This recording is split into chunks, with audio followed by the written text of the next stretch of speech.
radically undermining his advantage. The sequence begins with the smallest of mistakes. An inexperienced gunner packs an extra ounce or two of gunpowder into the chamber of a cannon. Or perhaps days or weeks earlier, the gun crew fails to clean the cannon properly, and a residue of gunpowder remains in the chamber unnoticed. Or perhaps the chain of events starts much further back, in a blast furnace somewhere in India, where a minuscule flaw is formed in the cast-iron reinforce that houses the ignition chamber, a flaw that goes undetected for years, slowly weakening with each blast until one day it fails. A cannon is a simple piece of technology. It is a device that takes the multi-directional energy of an explosion and channels it down a single pathway, defined by the cannon's bore, the long cylinder down which the cannonball travels on the way to its intended target.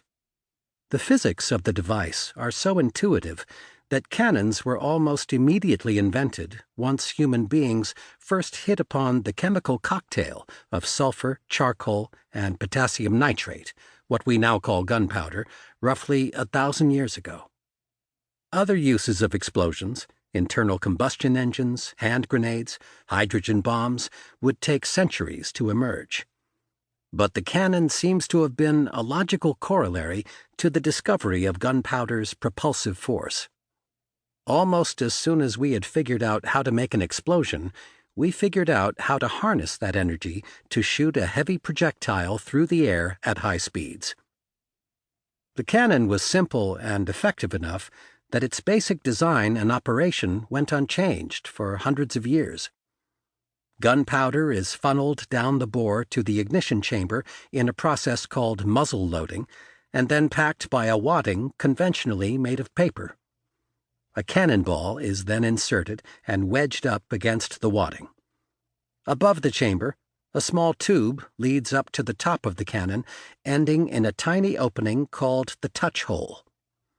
A fuse trails down from the touch hole into the chamber.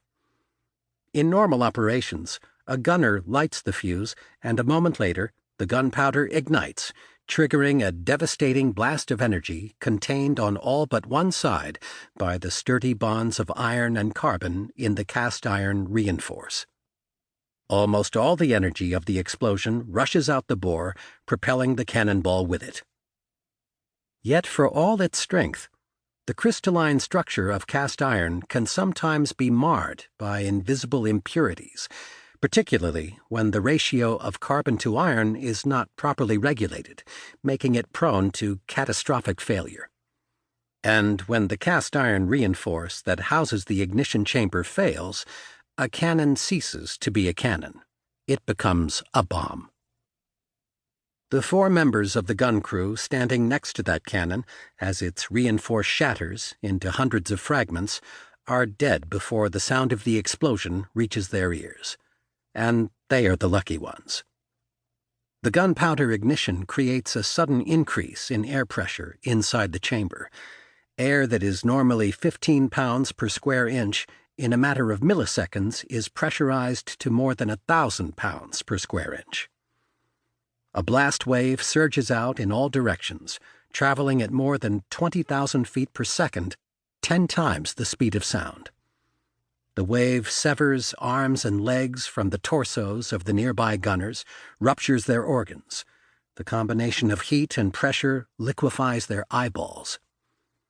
By the time the second wave of energy, called the shock wave, rolls in, carrying the cast-iron fragments of the cannon at supersonic speeds, the gun crew has ceased to exist.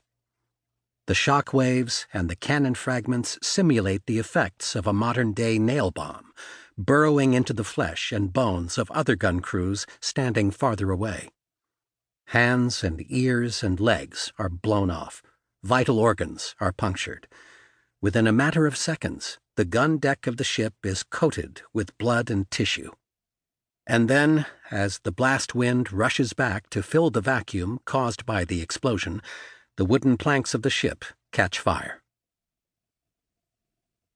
A few hundred feet away, on the gun deck of the English ship, powder boys shuttle ordnance to the crews gathered around their cannons. There is a mechanical